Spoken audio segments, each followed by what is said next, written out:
Have you ever felt like you were drowning in misery and negativity? Of course you have. You're human. Today I'm going to share with you how you can be a whole lot less miserable. Misery is sneaky. It creeps into your life, convincing you that nothing is going right. But here's the plot twist. There's a superhero that's an effective force against misery, and it's called gratitude. Today I'm going to show you its power and how to tap into it. Gratitude is a huge cliche that your parents probably talked to you way too much about. So much it got on your nerves. As a result, we hear the word and we think, oh, I gotta be grateful for this. I gotta be grateful for that. Today, we're gonna talk about what the word gratitude actually means and why it's super relevant to you and can help you a whole bunch. Gratitude is when someone acknowledges the gifts that he or she has received, expressing appreciation by thankfulness, and if possible, making some kind of return. Chesterton says that I would maintain that thanks is the highest form of thought, that gratitude is happiness doubled by wonder. Why is there such an emphasis on gratitude? That's because of its correlation to what everyone wants, happiness. So how has gratitude helped me personally become happier? Well, when I was 5 years old, I was diagnosed with a rare form of leukemia. I was given a 20% chance of living. In retrospect, it seems a lot scarier to my parents than for me at the time. At 5, I had no idea what cancer was, and I had all these questions as to why I had to spend so much time in the hospital and why I couldn't go outside. I'll likely make a video going into detail about my experience later. In the context of gratitude, when you have cancer and you get chemotherapy, one of the side effects is that your hair falls out. And being a bald little kid was kind of crazy. There were not a lot of benefits, but there was a time where my whole family got lice, but I had no hair, so I couldn't get lice. And so, why do I tell you this story about me being bald? It's because I didn't realize what I had until I didn't have it. Not like a 4-year-old would be an expert in gratitude, but oftentimes this attitude is practiced by people without even knowing it. And now, as you can see, I have a surplus of hair. And I'm so grateful for it. I'm also grateful for my life because I could have lost it. The reason I tell this story is because oftentimes when it comes to gratitude, people do not realize what they have until they don't have it. So frequently, when you've grown up with something or have something for an extended period of time, it's like you don't even realize that it's there anymore. And so not realizing what you have until you don't have it is actually the enemy of gratitude. Why? It's because gratitude is not the realization of an absence, but a recognition and an observance of a presence. If you're watching this video, I'm assuming that you have a device. I'm assuming you probably have a home. I'm assuming that you probably eat regularly. I think those are pretty safe assumptions. And so that means you have something to be grateful for. Even if your life is in a really bad spot right now, you're in the middle of a storm, there is always something to be grateful for. When you can be grateful in spite of your suffering, when you can acknowledge what you do have amidst what you don't, that is when you will become tougher than the tough circumstances. You will build resilience and shift your focus from what is wrong to what is still good. If you can say, at least I have my family that loves me, or at least I have my job so I can provide, you're going to be happier. A quote from Jordan Peterson, he says, perhaps you are overvaluing what you don't have and undervaluing what you do. At least some of our suffering is self-inflicted. Whether by commission or omission, we make ourselves suffer by trading short-term gratification for long-term success. But negative feelings that we get as consequences of not living up to our full potential can serve as motivations for us to fix ourselves. Self-caused suffering can point to what needs to be ameliorated. Thus, you can actually be grateful for the suffering that you cause yourself by doing something stupid. Because if you got away unscathed,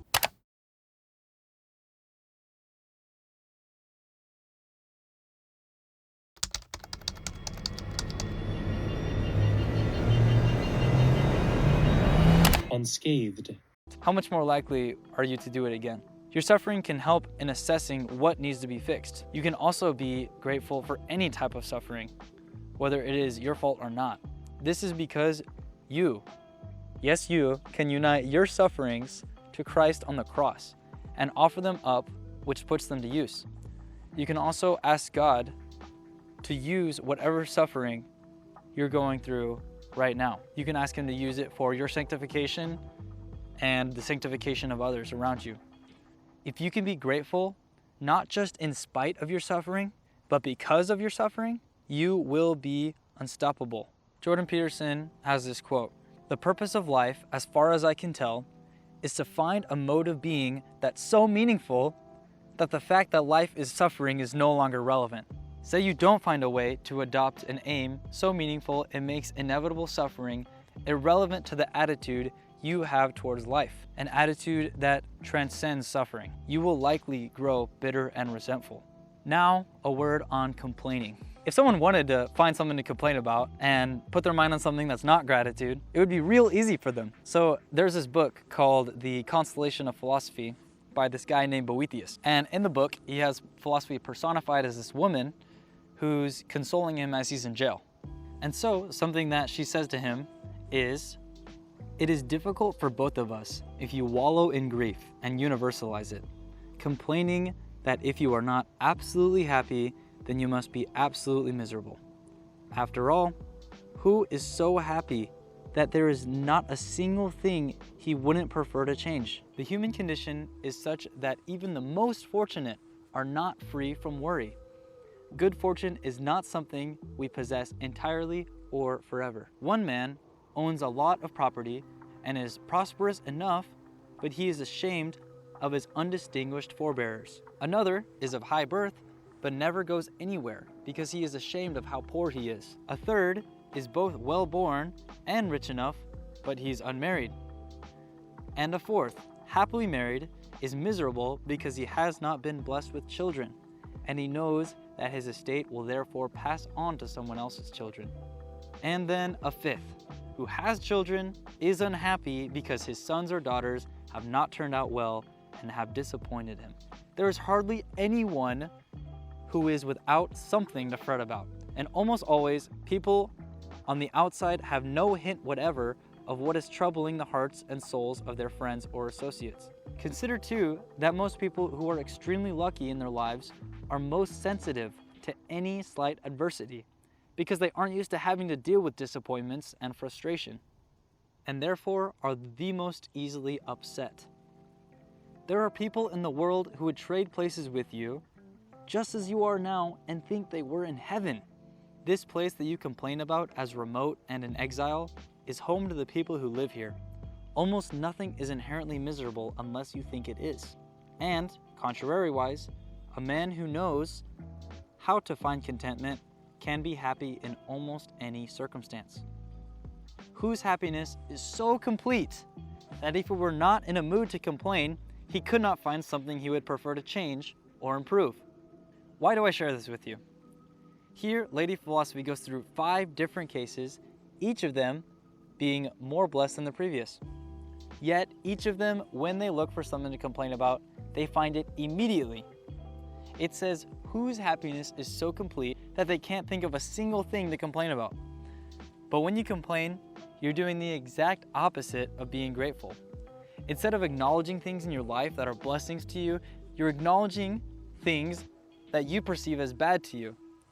And so you know that no matter where you are in life, even if you are extremely affluent or extremely impoverished, you're always going to be able to find something to complain about. So why can't we just flip that on its head and always find something to be grateful about? If you can be in a bad mood for no reason, why can't you just be in a good mood for no reason? But as you're learning now, you can always justify being in a good mood. According to Nuvance Health, gratitude also triggers the brain to release neurotransmitters and hormones associated with happiness, including dopamine and serotonin. Low levels of these hormones can cause depression. Regularly practicing gratitude can be a natural antidepressant because it produces feelings of contentment and pleasure. Your brain releases cortisol when you feel stressed, anxious, or scared. Feelings of gratitude can regulate cortisol production in your brain and reduce anxiety and stress. I'll put the link to the article down below. With all of this said, I myself am guilty of not practicing gratitude. A while ago, I was on my way to church with 2 of my good buddies and my girlfriend, and we were driving through the hills of California. Everything was beautiful. I had a beautiful girl to my left, and the only thing that was not pleasing to me in that moment was that there was country music just blasting, just blasting.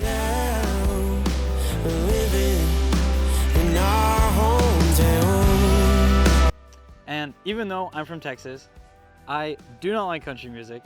I really do not fancy it.